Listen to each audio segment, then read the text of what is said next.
नमस्कार दोस्तों, कैसे हैं आप सब। आप सभी ने मानव जनरल पार्ट 8 तक देख लिया है। पार्ट स्पेशल रूप से 9 चलने वाला है। तो अभी तक आप लोगों ने देखा किस प्रकार से मेल में या फिर फीमेल में किस प्रकार से विभिन्न प्रकार के चेंजेस आते हैं, जिसको हम लोगों ने देखा था। इसके बाद हम लोग पार्ट 9 शुरू कर रहे हैं। पार्ट 9 में हम लोग देखेंगे किस प्रकार से एक स्पर्म एक ओवम के अंदर यूज करता है, एक अंदर ओम को किस प्रकार से पेश करता है, उसके बारे में हम लोग देखेंगे, पूरी डिटेल चर्चा करेंगे। पॉइंट है कैपेसिटेशन। कैपेसिटेशन, ठीक है। कैपेसिटेशन क्या आता है, ये पूछा जाता है कभी कभी। तो कैपेसिटेशन कुछ होता नहीं है। इस स्पर्म को यहाँ पे हम एक चित्र पहले बना दे रहे हैं, उसके बाद बताते हैं।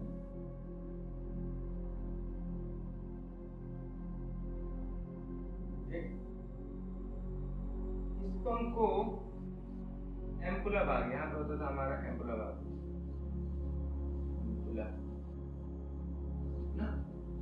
एम्पुला भाग, यानी कि यहाँ पे फर्टिलाइजेशन होता था, ये गर्भाशय है, ठीक है। तो स्पर्म को इस एम्पुला भाग तक पहुंचने के लिए अपने आप में विभिन्न प्रकार के चेंजेस परिवर्तन करने पड़ते हैं। इसी चेंजेस को परिवर्तन को लाना ही क्या कहलाता है, कैपेसिटेशन कहलाता है। समझ में आया पूरा पॉइंट। स्पर्म को गर्भाशय से होते हुए एम्पुला भाग तक पहुंचने के लिए जो जो परिवर्तन करना पड़ता है या फिर विभिन्न प्रकार के परिवर्तन करने पड़ते हैं, उस प्रक्रिया को कैपेसिटेशन कहते हैं। क्लियर? चलिए आगे चलते हैं। Capacitation clear. अब हम लोग देखेंगे किस प्रकार से एक स्पर्म किस प्रकार से एक ओवम यानी एग को यूज करता है। मैं सेकेंडरी oocyte, एक पहली वाली कोशिका बन रही थी, इसका नाम था सेकेंडरी oocyte, ठीक है, सेकेंडरी oocyte। अच्छा, तो पहले हम लोग देख लेते हैं कि क्या क्या होता है। मतलब कि ये जो पहला आवरण होता है इसको बोलते हैं कोरोना रेडिएटा, कोरोना रेडिएटा, ठीक है।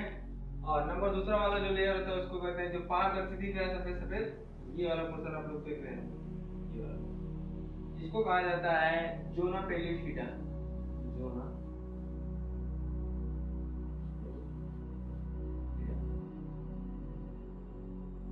उठा देते हैं। कैपेसिटेशन समझ रहे हैं। का एम्पुला भाग तक पहुंचने के लिए विभिन्न प्रकार के अपने अंदर परिवर्तन करना पड़ता है, जिसको हम कैपेसिटेशन कहते हैं। अच्छा, एक हरे रंग की या फिर ब्लू ब्लू कलर की एक आवरण दिख रहा है ना, इसको क्या कहते हैं? इसको कहते हैं विटालिन मेम्ब्रेन।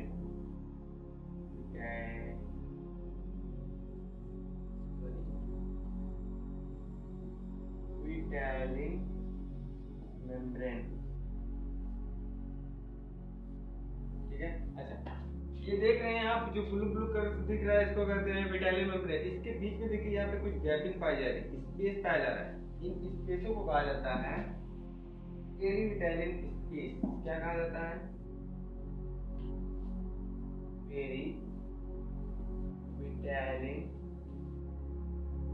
स्पेस।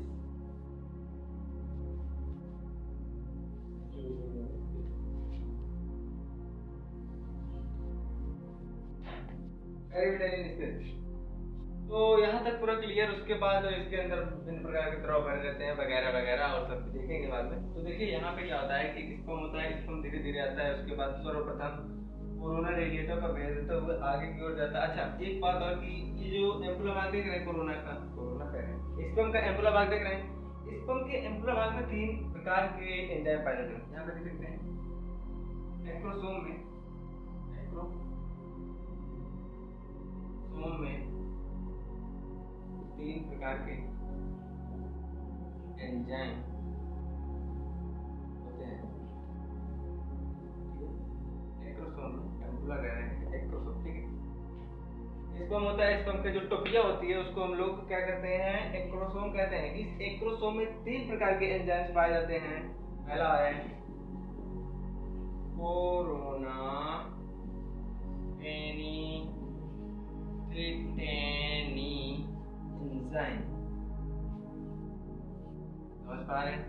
नंबर दूसरा है जोना लाइसिन एंजाइम, समझ पा रहे हैं। नंबर थर्ड है हाइलू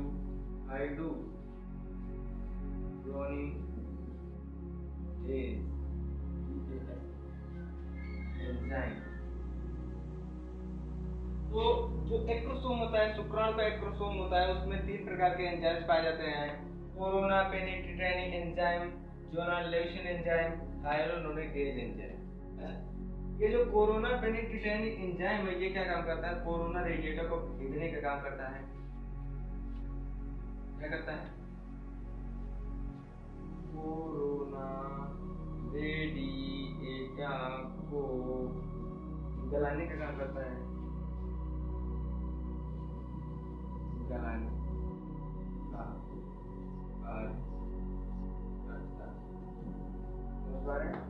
अच्छा, ये जोनल लेविशन क्या काम करता है? जोना पेलिसिडा को गलाने का कार्य करता है। जोना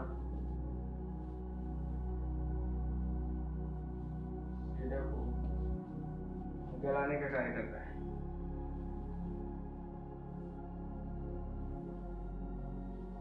ठीक, समझ पा रहे हैं? आइए आगे देख लेते हैं। ये क्या कहता है? हाइलोनोडेज या सेकेंडरी oocyte को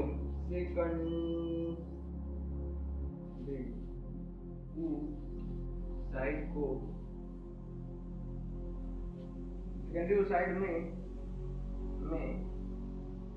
मेयोसिस सेकेंड लिख रहे हैं, मेयोसिस सेकेंड को प्रेरित करता है, वह गलाने का भी करता है। वह अन्य परतों को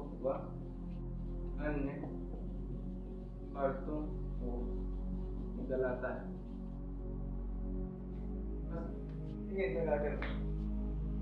समझ पा रहे हैं? कोरोना पेनिट्रेटेड एंजाइम क्या करता है? कोरोना रेडिएटर को गलाने का कार्य करता है। यानी कि यहाँ पे देखिए, स्पर्म आ रहा है, स्पर्म के जो मुंडी में एक्रोसोम होता है, उसमें 3 प्रकार के एंजाइम होते हैं। पहला वाला होता है कोरोना पेनिट्रेटिंग एंजाइम। ये क्या काम करता है? कोरोना रेडिएटर यानी इस वाले पोर्शन को गला देता है। चलो भाई, गला दिया। उसके बाद कौन सी लेयर आती है? जोना पेलिसिडा लेयर आती है। इसको गलाने के लिए कौन सा एंजाइम होता है? Zona lysin enzyme. इसको भी गला देता है। उसके बाद हाइलोनोडेज यानी कि इसके बाद जस्ट अंदर पहुंच जाता है। अंदर पहुंचने के बाद यह एंजाइम क्या काम करता है? इसमें जो उपस्थित है सेल, उसको बोलते हैं सेकेंडरी oocyte सेल। आपको ध्यान होगा, सेकेंडरी oocyte को क्या काम करता है कि सेकंड ऐसे करता है, कहता है भैया, ये एंजाइम कहता है भैया तुम अपना जो मेयोसिस फर्स्ट तो किए थे, मेयोसिस सेकेंड जो डिवीजन है उसको तो कंप्लीट कर लो। ठीक है, तो यहाँ पे मेयोसिस सेकेंड के दौरान भी 2 कोशिकाओं का निर्माण होता है। एक बड़ी सेल्स होती है और एक छोटी सेल्स का होती है। अच्छा, ये जो बड़ी सेल्स है अब जाकर के एग का निर्माण हुआ है, अब जाकर के अंडाणु का निर्माण हुआ है। समझ पा रहे हैं? अब जाकर के अंडाणु का निर्माण हुआ है। अच्छा, ये जो स्पर्म वाला न्यूक्लियस है अब इस एग के साथ मिल करके यूज करेगा, क्रॉस करेगा, या फिर उसके बाद यहाँ पे 2n संरचना यानी कि जाइगोट का निर्माण करेगा।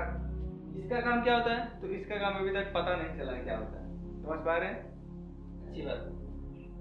हाँ, तो स्पर्म आया, स्पर्म ने अपना न्यूक्लियस छोड़ दिया। छोड़ने के बाद यहाँ पे हाइलोनोडेज एंजाइम क्या काम करता है? कहता है सेकेंडरी oocyte भैया तुम अपना मेयोसिस सेकेंड वाला जो डिवीजन है उसको पहले कंप्लीट करो तो हमसे बात करना। तो ये अपना क्या काम करता है? मेयोसिस सेकेंड को पूर्ण करता है। मेयोसिस सेकेंड के दौरान 2 कोशिकाओं का निर्माण होता है। एक छोटी सेल्स होती है, एक बड़ी सेल्स होती है। जो बड़ी सेल्स होती है इसको हम कहते हैं एग वाली सेल, अंडाणु सेल, और ये इसको ओवम भी कहते हैं।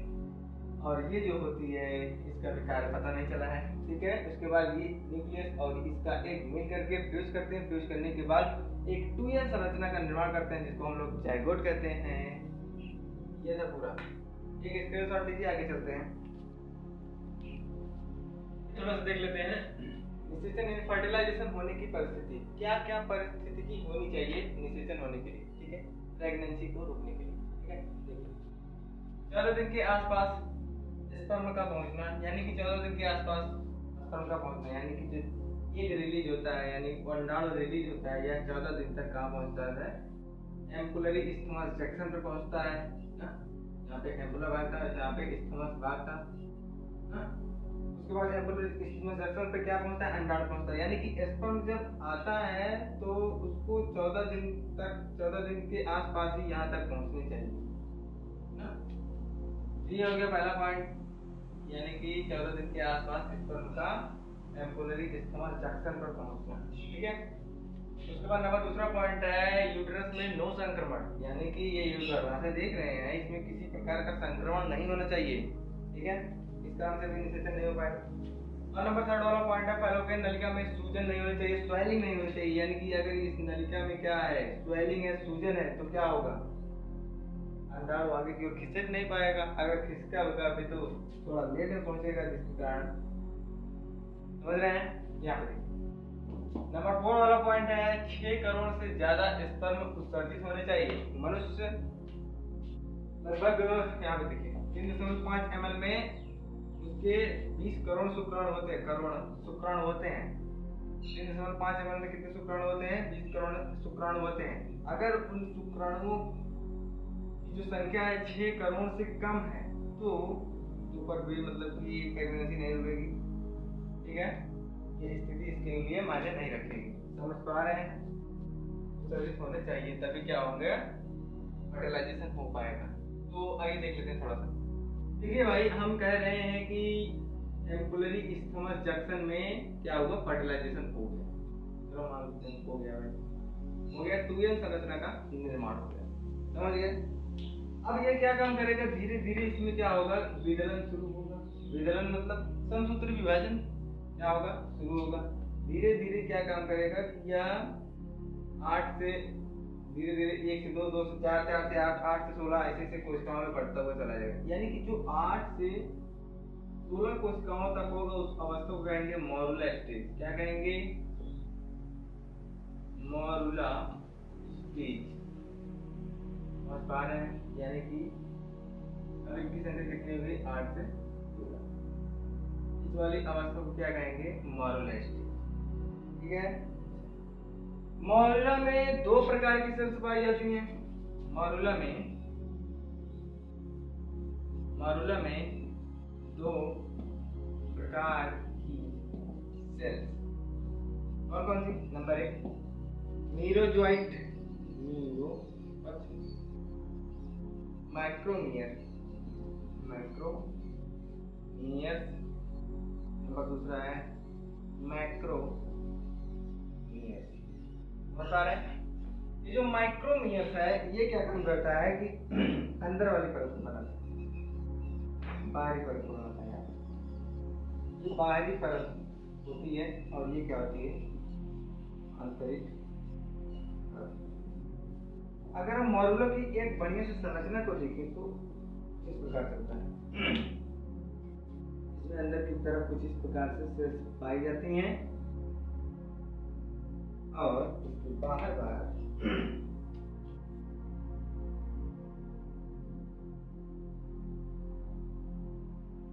इस प्रकार से सेल्स पाई जाती है। यानी जो बाहरी परत होती है उसको बोलते हैं माइक्रोमियर और जो आंतरिक परत होती है उसको बोलते हैं मैक्रोमियर।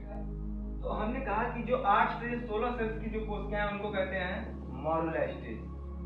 एक अच्छा, इसमें 2 प्रकार की सेल्स पाई जाती हैं, पहला माइक्रो और दूसरा मैक्रो। ठीक है, अच्छा मॉरुला स्टेज के बाद शुरू होती है एक ब्लास्टुला स्टेज। इसमें लगभग 16 से जितनी भी प्रकार मतलब जितनी ज्यादा संख्या में पाई जाएंगी 64 सेल्स तक, यानी कि 16 से 64 तक जो सेल्स होंगी उनको कहा जाएगा ब्लास्टुला स्टेज। ब्लास्टुला स्टेज लिखते हैं, ठीक है, ब्लास्टुला स्टेज। अच्छा, ब्लास्टुला स्टेज में क्या होता है कि अब देखिए मॉरुला स्टेज में 2 प्रकार की सेल्स पाई जाती थी, एक आंतरिक और एक बाहरी। यही जब ब्लास्टुला स्टेज में पहुंचता है तो इनका नाम चेंज हो जाता है। अब जैसे मान के चलते हैं कि ये हमारा फ्लो क्या आ गया, अभी मॉरुला मानते थे, अब मान लो ब्लास्टुला है यार, क्या है ब्लास्टुला, तो मान ही सकते हो ना ब्लास्टुला। अब ब्लास्टुला क्या करोगे, इस बाहरी वाली परत को कहेंगे ट्रोफोब्लास्टुला। क्या लिखते हैं, इस बाहरी वाली परत को कहेंगे ट्रोफोब्लास्टुला। ठीक है, ये जो अंदर वाली लेयर थी ये आगे चल करके जब ब्लास्टुला बनेगा तो इसको कहेंगे इनर सेल वॉल, ठीक है। माइक्रोमियर आगे चल करके ट्रोफोब्लास्टुला का निर्माण करता है, जबकि मैक्रोमियर आगे चल करके इनर सेल वॉल का निर्माण करता है। किसमें? ब्लास्टुला में। पूरा पॉइंट एकदम क्लियर होना चाहिए, कोई कंफ्यूजन नहीं होना चाहिए। हमने कहा कि मॉरुला में दो प्रकार की सेल्स पाई जाती है, एक होता है माइक्रोमियर या बाहरी परत होती है, हाँ? एक होता है मैक्रोमियर आंतरिक परत होती है, ठीक है। अब ये माइक्रो वाली जो परत होती है आगे चल करके किसका निर्माण करती है? ट्रोफोब्लास्टुला का निर्माण करती है। और जो मैक्रो होती है MACRO, वो क्या काम करती है? इनर सेल वॉल का निर्माण करने का कार्य करती होगा। कि ये जो ब्लास्टुला है, ये धीरे धीरे क्या किस तरफ आ रहा है? गर्भाशय की दीवार की तरफ आ रहा है। चलिए ठीक है। हमने एक बात बताया था कि गर्भाशय में 3 स्तर होते हैं, पेरी, मायो और एंडो, यानी कि एंडोमेट्रियम पे बात करेंगे। एंडोमेट्रियम, ठीक है। एंडोमेट्रियम में क्या होता है कि जब यह ब्लास्टुला धीरे धीरे गर्भाशय की ओर आता रहता है, आ रहा है ना, आज धीरे जो आएगा। अब क्या होगा कि इस एंडोमेट्रियम के द्वारा गर्भाशयी दुग्ध का स्राव होने लगता है। गर्भाशयी दुग्ध का स्राव होने लगता है। ये क्या काम करता है? गर्भाशयी दुग्ध ये है इसको यानी कि इस जाइगोट को या फिर इस ब्लास्टुला को पोषण प्रदान करने का काम करता है और चिपकाने का कार्य करता है, ठीक है। समझ में आ रहा है? अच्छा, अब जब ये जब फर्टिलाइजेशन हो जाता है, यानी कि FERTILIZEशन, फर्टिलाइजेशन, ठीक है। फर्टिलाइजेशन के 7वें दिन ही ये जो आप ब्लास्टुला देख रहे हैं, इसका इस एंडोमेट्रियम के साथ इम्प्लांटेशन हो जाता है, अंतरोपण हो जाता है। कितने दिन बाद? 7वें दिन बाद क्या हो जाता है? इसका इम्प्लांटेशन, या फिर 7वें दिन तक मान सकते हैं, ठीक है। 7वें दिन तक इसका क्या हो जाता है? इम्प्लांटेशन, यानी कि इस ये जो आ रहा है ब्लास्टुला या गर्भाशय के अंदर मिला के कुछ इस प्रकार से अंदर चला जाता है, इम्प्लांटेशन हो जाता है। समझ में आ गया? अभी हम लोगों ने क्या देखा? अभी तक हम लोगों ने क्या देखा? सर्वप्रथम क्या हुआ कि 2n संरचना बनी, यानी पहले क्या हुआ? फर्टिलाइजेशन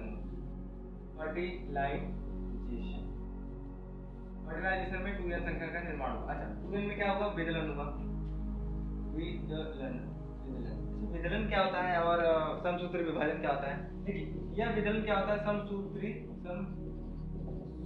विभाजन के ही जैसा होता है, लेकिन इसमें थोड़ा सा तेज डिवीजन होने लगता है। यानी कि 2n संरचना में जाइगोट में थोड़ा सा तेजी के साथ क्या होता है? विभाजन होने लगता है, यानी कि जल्दी जल्दी कोशिकाओं का निर्माण होने लगता है। इसलिए हम इसको समसूत्री विभाजन ना करके विदलन कहते हैं। समझ में आया? विदलन होने के बाद क्या होता है? मॉरुला स्टेज बनती है। मॉरुला में कितनी प्रकार की सेल्स पाई जाती थी? 2 प्रकार की। एक होता था माइक्रोमियर, दूसरा होता था माइक्रो और मैक्रो। समझ पा रहे हैं? मैक्रो ये होती थी बाहरी परत, ये होती थी आंतरिक परत। ये क्या काम करती थी? आगे चल करके ट्रोफोब्लास्टुला का निर्माण करती थी। माइक्रो वाली आगे चल करके इनर सेल वॉल का निर्माण करती है। किसमें? ब्लास्टुला में। यही तक हम लोगों ने देखा। अब क्या कह रहे थे कि ये जो मॉरुला है धीरे धीरे किसमें कन्वर्ट होगा? ब्लास्टुला में।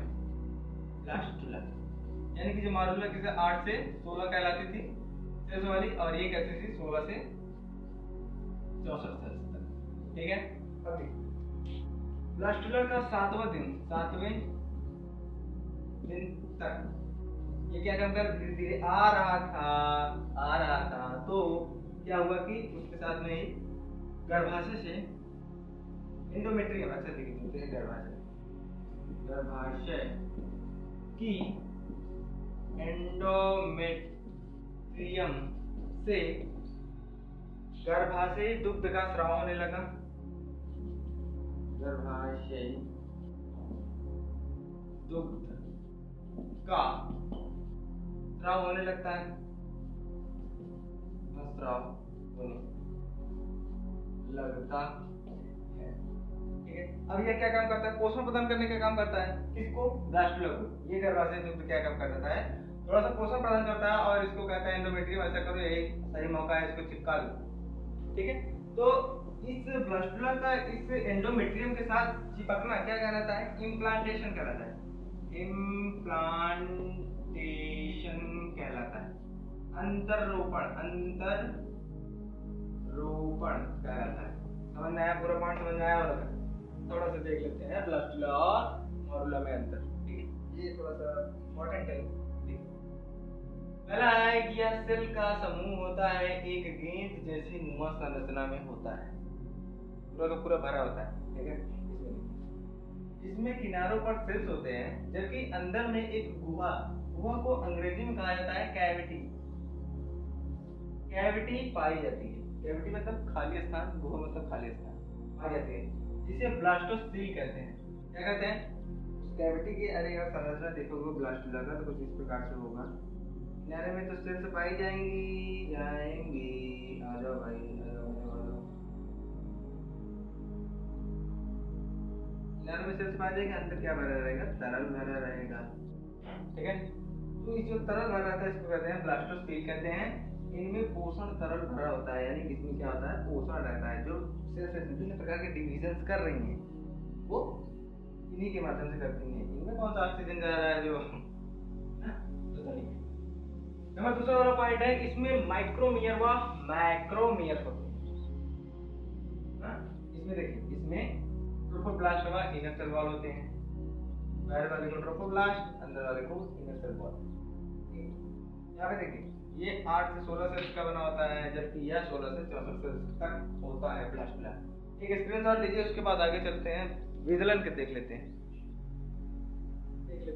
विदलन और क्लीवेज के बारे में। देखिए थोड़ा सा इम्पोर्टेंट है। समसूत्री विभाजन के समान होता है, लेकिन समसूत्री विभाजन के समान होता है लेकिन तेज होता है, ठीक है, हमने बताया तेज होता है, ठीक है। अच्छा, इसमें नो चेंज होता है, मतलब चेंज कोई भी नहीं होता, मतलब समसूत्री विभाजन के एकदम समरूप होता है। यानी कि अगर 2n है, इसमें समसूत्री विभाजन होता है, 2 सेल्स का निर्माण होता है, इसमें भी 2n, इसमें भी 2n ना, तो इसमें भी नो चेंज होता है, कोई संभावना ही नहीं जा सकती, एकदम वैसे होता है, ठीक है, नो चेंज। इसमें सेल्स की संख्या तो बढ़ती है लेकिन आकार नहीं बढ़ता है। अर्थात ये देख लो कि अभी हमारा 2n संरचना यानी जाइगोट बना है, जाइगोट बना है, ठीक है। अब ये धीरे धीरे करके विभाजन शुरू करेगा, तो इतने में ही ये अपनी संख्या को नहीं बढ़ाएगा, यानी कि अपने आकार को नहीं बढ़ाएगा। इसमें 2 के बाद 4, 4 के बाद 8, 8 के बाद 16 सेल्स बन जाएंगी, समझ में आया? यानी कि आकार नहीं बढ़ेगा लेकिन कोशिकाओं की संख्या लगातार बढ़ती हुई चली जाएगी, यही कहते हैं, आकार नहीं बढ़ता। देखिए विदलन द्वारा यानी क्लीवेज द्वारा बनी सेल्स को ब्लास्टोमियर कहा जाता है। यानी कि जब 2n सेल्स में पहली बार क्या होता है, विदलन होता है, तो उसको ब्लास्टोमियर कोशिकाएं बनती हैं, विदलन के द्वारा ही बनता है।